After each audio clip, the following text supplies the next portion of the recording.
I have spent so much money over the last 20 years on books about leadership. The Church of England has spent so much time over the last 20 years trying to identify leaders. And throughout that time, I believe a crucial mistake has been made. And that is that the focus has been on who, not on how. And now, especially at this time of transition, whether it's because of COVID regulations or the summer season, whether it's because of anxiety and yet delight in more freedom, and even within the church, when there seems to be an increasing tussle between those who are traditional and those who want to change everything, the crucial question is not who should be our leader, but how. And what is being said that changes lives, that helps us overcome troubles, and that brings good to prominence.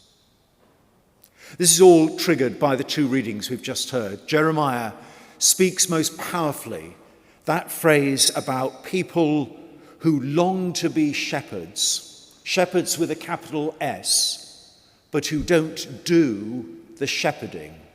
They want all the kudos and the glory of being the leaders, but they don't lead. And in Mark's Gospel, the passage Margaret read for us, you have that famous phrase about they are like sheep without a shepherd, which sort of triggers the question, who is the good shepherd? And that's where we go wrong. Because that triggers what you probably know from Sunday school days. Jesus is the answer, but what is the question?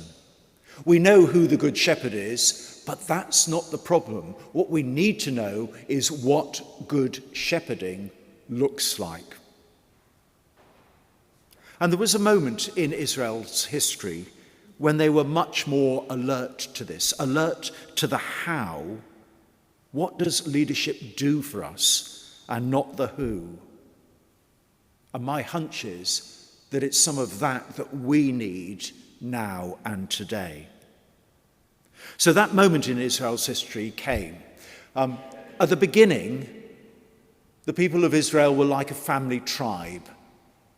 And each tribe had a tribal leader, a patriarch, Abraham, Isaac, Jacob. And then life became more difficult because the tribe grew and grew and grew. And in becoming a nation, instead of having a tribal leader, they wanted kings.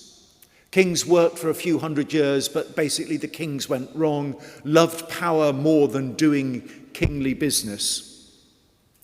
And so after the exile, the nation was led by, it was a bit of a mix, sometimes by the high priest, sometimes by the lawyers and the rabbis, sometimes by the soldiers.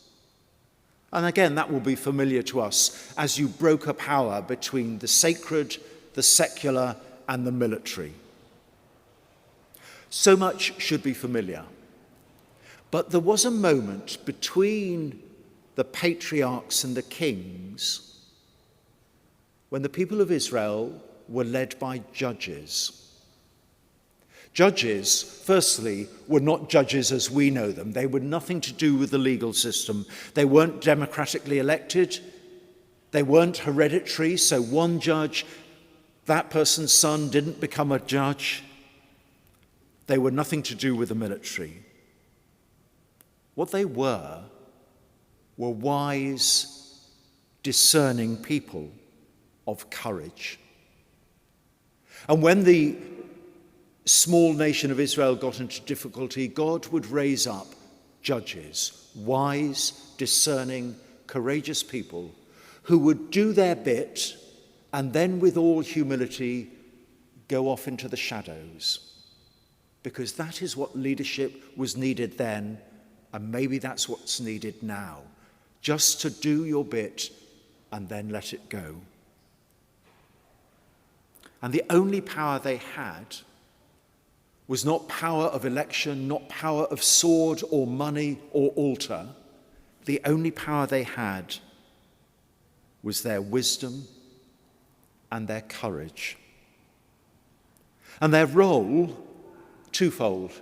Their role was first to call out injustice, to call out hypocrisy, to say what is happening here is not good, not right, to call out when rhetoric didn't match reality, when words and actions weren't aligned. And there is power today, we know, those people who have the wisdom to see when things aren't true, when words and actions aren't working together. That was the power of judges. But it also was done in a positive way. That sounds very critical. The power of judges also came by being people who could draw us back to our better selves. In doing one of the weddings yesterday, I quoted this in my little talk to them, because one of the questions I always ask wedding couples in preparation is I say to them as they sit in my study, tell me 3 good things about your partner. And one of them said, sitting in my study, he makes me a better person. And in my talk yesterday at the wedding, I just challenged the word make. He doesn't make you anything. What he might do is behave in such a way that your better self comes to light. He doesn't force you to do that, but through his loving care and attention, your better self comes to light. And that is what judges did. As well as pointing out when rhetoric didn't match reality, they called the people of Israel back to their better selves. And I love that phrase, calling, because it's twofold. It's both calling back and calling forward. Calling back, that's what Jesus did when he said to the disciples, you're tired, you're frazzled, you're not in a good place, so come and rest and reacquaint yourself with your better self, and then go on. And we all know about that. We all need times of composure and recreation, so we can be our true selves once again. But there's also a calling forward. Those people who say, yes, you can do that. The groom of the couple I'm just mentioning, the people who are encouragers, literally, who put courage in us, courage creators.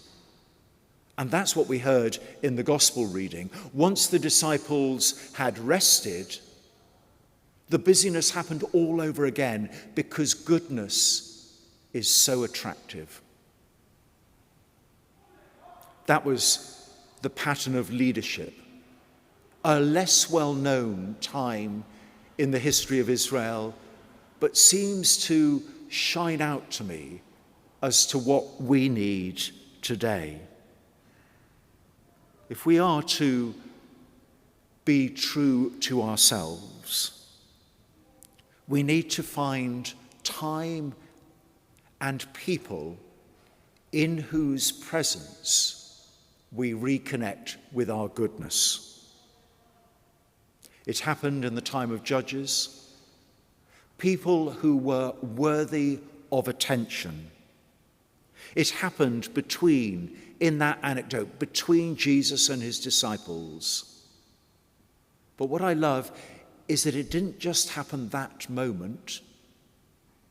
The disciples learnt themselves to become judges, learnt to be people who were worthy of attention and helped others learn with wisdom and courage to live their better selves.